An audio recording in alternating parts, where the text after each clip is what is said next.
제가 딸이 되어드리겠다고요. 마광숙의 말에 박정수는 어이가 없다는 듯 코웃음을 칩니다. 잠시 광숙을 바라보다 박정수가 쌀쌀맞게 말합니다. 아, 내 딸이 되어주겠다고요? 내 딸은 벌써 죽었어요. 나한테 딸은 그 아이 하나밖에 없어요.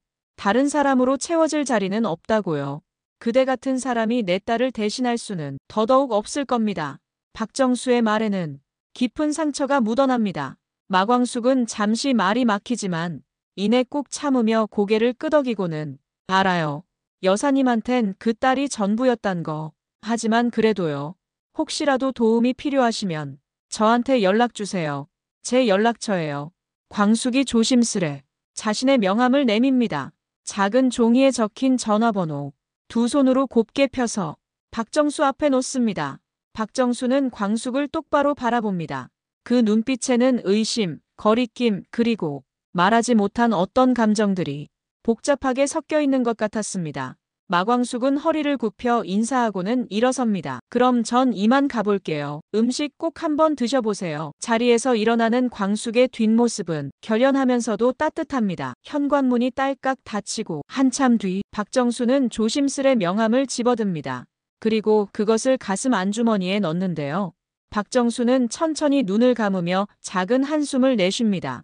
다음 날 화창한 오전 LX 호텔 1층 로비에서 조용히 에스테틱으로 향하던 박정수가 엘리베이터 앞에 멈춰 섭니다. 양손을 가지런히 모은 채 기다리는 그녀의 얼굴엔 평소처럼 무표정한 평온이 담겨 있었지만 그 고요를 깨는 소리들이 이내 들려오는데요. 두 명의 호텔 여직원이 나란히 서서 속닥이며 이야기합니다. 속삭이듯 그러나 은근히 들리도록 대화하는 두 명의 직원. 그들의 목소리가 박정수의 귀에 꽂힙니다. 독수리 술도가 대표님이랑 한동석 회장님 사귀는 거 알아요? 소문 쫙 퍼졌잖아요. 우리 호텔 직원들 중에 모르는 사람 없다니까요. 곧 결혼한대요. 아예 호텔 사람들끼리 축의금 얼마 하냐. 이런 얘기까지 나왔어요. 그러자 옆에 있던 직원이 대박이다 진짜. 나도 들었어. 우리 회장님 되게 깐깐하시고 눈도 높으셔서 어떤 분이랑 재혼하시려나 했는데 술도가 대표는 뭔 복이래? 완전 하루아침에 구멍가게 사장님에서 초호화 호텔 신데렐라로 신분 상승한 거 아니야? 그 말이 끝나자마자 띠링 소리와 함께 엘리베이터 문이 열립니다. 그러나 타지 않는 박정수. 그 자리에 그대로 선 채 눈빛이 얼어붙은 듯 싸늘하게 굳어갑니다. 박정수는 핸드백에서 명함 한 장을 꺼냅니다. 마광숙의 명함. 이름 옆 번호를 조심스레 눌러 전화를 겁니다. 밝고 공손한 목소리에 광숙이 여보세요? 하고 전화를 받습니다. 박정수는 짧고 단호한 목소리로 그대 지금 우리 집으로 좀 와줬으면 하는데. 광숙이 놀란 듯 네. 무슨 일 있으세요? 박정수는 잠깐 얘기 좀 해야겠어요. 전화를 끄는 박정수는 휴대폰을 가방에 다시 넣고 호텔을 나섭니다. 한동석의 집에 초인종을 누르고 박정수가 문을 열어주자 현관문이 조용히 열리고 마광숙이 숨을 고르며 들어섭니다. 광숙이 차분하게 인사합니다. 박정수는 광숙이 들어오자 소파로 손짓하며 말하는데요. 거기 좀 앉아요. 광숙은 조용히 맞은편에 앉습니다. 차 한 잔도 내오지 않는 이 무거운 분위기에 광숙은 자연스레 등을 곧게 세웁니다. 박정수가 먼저 입을 여는데요. 오늘 호텔에서 내가 이상한 말을 들었어요. 그대랑 우리 한 회장이 곧 결혼한다는 얘기. 당황해하는 광숙에게 눈길도 주지 않은 채 박정수가 이야기를 이어나갑니다. 직원들 사이에 소문이 쫙 퍼졌더군요. 행동을 좀 조심해야 하지 않나? 호텔에서 오빠 하고 다니니 소문이 안 날래야 안 날 수가 있나? 내가 분명히 말했잖아요. 연애는 몰라도 결혼은 안 된다고. 광숙이 침묵하다 조심스레 손사래를 칩니다. 저 아니에요. 저 그런 소문 흘린 적도 없고 저 당장 결혼할 생각 없습니다. 저는 모두가 축복해 줄 때 그때 하고 싶어요. 회장님께도 그렇게 말씀드렸고요. 박정수가 광숙의 눈을 똑바로 바라봅니다. 꿰뚫는 듯한 시선. 그러다 잠시 눈을 감았다가 뜨고는 광숙을 바라보며 그래요? 그대가 지금 한 말 믿어도 되겠지요? 광숙은 조심스레 미소 짓고 고개를 끄덕입니다. 그 말에 약간은 안심한 듯한 박정수가 천천히 몸을 일으킵니다. 그럼 내 얘긴 다 끝났으니 이만 가봐요. 박정수가 방 안으로 들어가고 방문이 탁 하고 닫힙니다. 그 자리에 남겨진 광숙은 조용히 숨을 내쉬며 손에 땀이 맺힌 걸 알아채고 무릎 위에 올려둔 손을 가만히 펴봅니다. 광숙의 표정에는 작은 결의가 겹겹이 얹혀 있었습니다. 박정수가 방 안으로 들어간 지 얼마 되지 않아 광숙은 문 앞에서 잠시 머뭇거리다가 용기를 내듯 살며시 문을 열고 따라 들어갑니다. 방 안은 말끔하게 정리되어 있습니다. 박정수는 의자에 앉아 창밖을 보고 있습니다. 그러다 등 뒤로 들리는 발소리에 박정수가 돌아보며 눈을 가늘게 뜹니다. 왜 아직 안 가고 있어요? 광숙이 소매를 살짝 걷어올리며 밝은 표정으로 말합니다. 저기 저랑 고스톱 딱세 판만 치실래요? 박정수는 당황한 듯 눈썹을 찌푸립니다. 뭐를 쳐요? 광숙은 양손으로 허공에 장난스럽게 카드를 펼치는 신용을 하며 천천히 한자 한자 끊어 말합니다. 고, 스, 토, 이어. 입꼬리를 살짝 올리고 귀엽게 고개를 흔들며 다시 말합니다. 고스톱이요. 고스톱이 기분 전환에 좋잖아요. 그냥 한 판만 같이 쳐주시면 안 될까요? 박정수가 어이없다는 듯 말합니다. 허참. 내가 지금 고스톱 칠 기분으로 보여요? 광숙은 소리 죽여 웃으며 조심스레 다가갑니다. 기분은 제가 곧 만들어 드릴게요. 마주 앉아서 이런저런 얘기 나누고 싶어서 그래요. 제가 딸이 되어 드린다고 그랬잖아요.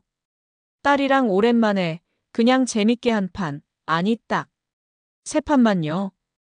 정수는 말없이 광숙을 바라보다가 광숙의 시선을 외면한 채 말합니다. 좋아요. 칩시다. 대신 조건 하나 있어요. 앞으로 당분간 우리 한 회장이랑 개인적인 만남은 좀 자제해요. 그 말에 광숙의 얼굴이 순간 굳어집니다. 호텔에 소문이 퍼진 이상 그냥 넘어갈 문제가 아니에요. 나한텐 그대가 누군지 그리고 얼마나 진심인지를 좀 더 지켜볼 시간이 필요해요. 마광숙은 조용히 고개를 끄덕입니다. 그러나 이내 씩 웃으며 고스톱패를 꺼냅니다. 알겠습니다, 어머님. 그럼 제가 이기면 그 시간 동안 어머님이 저를 조금만 더 믿어주시는 걸로 하시죠. 두 사람 사이에 흐르던 팽팽한 긴장이 고스톱패가 섞이는 소리와 함께 서서히 풀려나가기 시작합니다. 방 안엔 오랜만에 웃음과 살짝 들뜬 기운이 번져갑니다. 그리고 박정수의 굳은 얼굴에도 아주 작게나마 미소의 자락이 스칩니다. 탁자 위에 섞인 화투패가 바스락 소리를 냅니다. 박정수는 시선은 화투패에 두면서도 힐끗 광숙을 보며 말합니다. 나한테 이렇게까지 잘 보이려는 이유가 뭐예요? 우리 한서방이랑 결혼하고 싶어서 이러는 건가? 말은 날카롭지만 그 안에 묘한 시험의 기색이 엿보입니다. 광숙은 웃으며 패를 내려놓습니다. 제가 딸이 되어드리겠다고 했잖아요. 의지할 수 있는 딸. 정말 어머님 마음 기댈 곳 없는 거 알 것 같아서요. 박정수는 잠시 광숙을 바라보다 시선을 떨굽니다. 패를 덮어두고 조용히 몸을 일으킵니다. 나 화장실 좀 다녀올게요. 패 훔쳐보지 말아요. 광숙이 웃으며 장난스럽게 말합니다. 안 훔쳐봐요. 정정당당하게 이길 거니까요. 박정수가 방을 나가고 문이 닫히자 마광숙은 심심하다는 듯 시선을 방 안에 돌립니다. 그러다 책상 위 낡은 사진 하나를 발견합니다. 사진을 조심스레 바라보며 중얼거리는 광숙. 젊은 시절 사진이신가 보네. 옆에 계신 분은 누구시지? 그때 조용히 다시 들어오던 박정수가 문을 닫으며 들은 듯 대답합니다. 작은 한숨과 함께 남편이에요. 우리 딸의 태어나기도 전에 교통사고로 세상을 떠났어요. 광숙은 놀라 고개를 듭니다. 박정수는 조용히 걸어와 책상 앞에 선 채 사진 속 남편을 바라봅니다. 참 다정한 사람이었어요.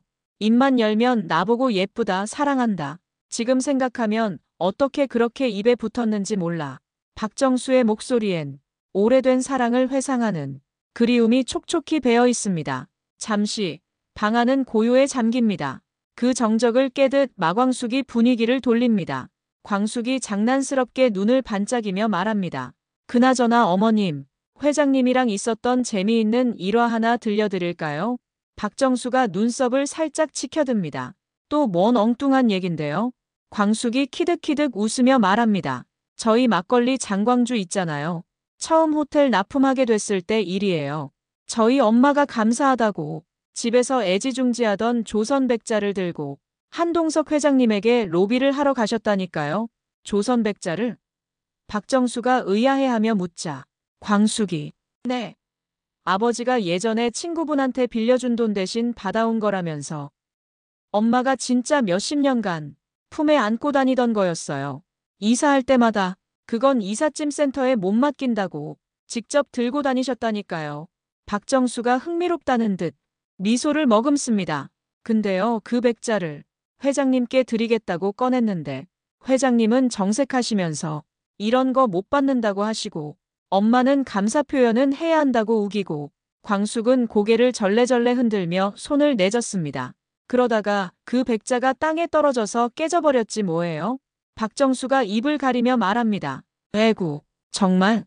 마광숙이 고개를 끄덕이며 말을 이어갑니다. 네, 엄마는 눈물 쏟고 저도 식은땀 줄줄인데 회장님이 그 조각 하나를 집어들더니 잠깐만요 하면서 이렇게 말했어요. 마광숙은 손바닥 위를 들여다보며 익살스럽게 따라합니다. 메이드 인 차이나. 그 말에 박정수가 순간 터져나오는 웃음을 참지 못합니다. 박정수가 배를 잡고 웃으며 아이고 그 양반 정말 그런 데서도 농담을 해?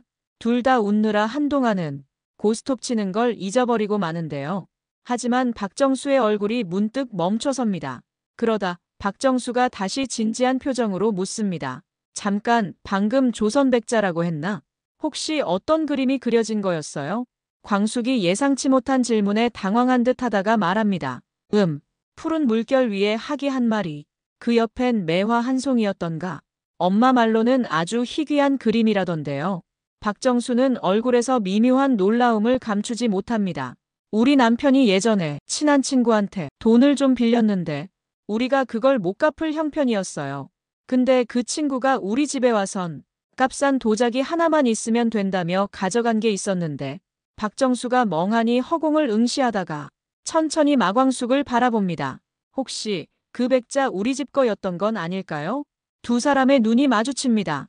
오래된 세월을 건너 의외의 연결고리가 그 순간 조용히 드러납니다. 구독과 좋아요는 제가 영상 제작을 하는데 큰 도움이 됩니다. 지금까지 시청해주셔서 너무 감사합니다.